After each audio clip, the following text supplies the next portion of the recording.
افضل واقوى موبايل نزل العاب لسنة 2024. موبايل ممتاز جدا وهيشغل معاك بابجي 120 فريم، وكمان هيشغلك فري فاير وكول اوف ديوتي باعدادات قوية جدا زائد جرافيك عالي ومحترم جدا. والجهاز اللي معانا هو جهاز البوكو اف 6، جهاز محترم جدا. فتعال نخوض في التفاصيل والمواصفات بتاعت الجهاز.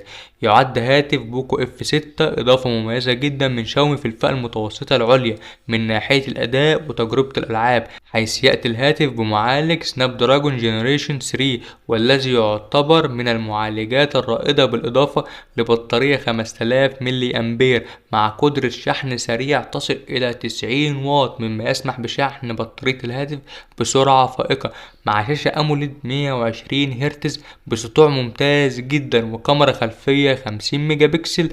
فدعونا نتعرف على المواصفات الكاملة للهاتف بشكل تفصيلي. الشاشة تأتي من نوع أموليد بها ثقب في منتصف الشاشة بمساحة 6.67 إنش، ودي تعتبر مساحة جيدة جدا للموبايل. الشاشة هتكون كبيرة ومحترم معاك جدا. وكمان شاشة الجهاز جاية بجودة 1220 في 2712 بكسل بمعدل كثافة بكسلات يصل إلى 446 بكسل لكل انش، بالاضافة لدعم ال 120 هرتز، وكمان بيدعم ال HDR10 والدولبي فيجن مع سطوع شاشة يصل الى 2400 شمعة. لكن الفعلي وكل النظريات شغالة عليه حاليا وكل المراجعين اتكلموا فيه ان السطوع الفعلي هو 1200 مش 2400. ايضا الهاتف يدعم تصوير الفيديو بجودة 4K 2160 بكسل بمعدل التقاط اطارات 30 و60 اطار في الثانية.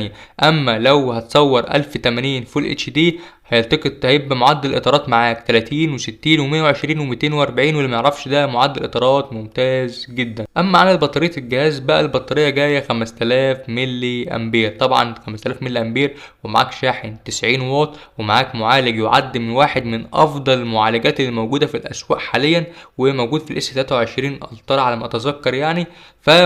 جهاز محترم جدا ونازل في تسعير في مصر في حدود من 13000 ل 14000 على حسب بقى اسعار المحلات، وعلى حسب بقى ايه الاسعار في مصر. طبعا زي ما انتم فاهمين اسعار متفاوتة مش واحدة، كل محل بيبيع على هواه.